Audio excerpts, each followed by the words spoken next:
পদ্ধতিতে নামতো। আপনার বাসার ছোট ছেলে মেয়েদের সহজ পদ্ধতিতে শিখাতে পারবেন।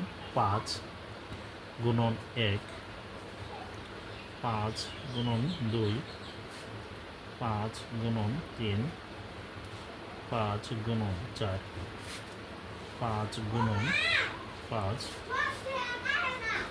5 গুণন 6, 5 গুণন 7, 5 গুণন 8, 5 গুণন 9, 5 গুণন 10।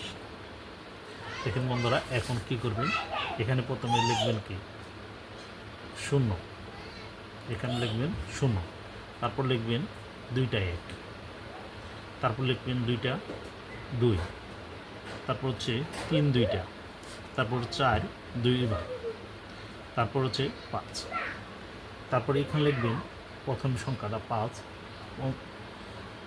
0 5 0 5 0 5 0 5 0।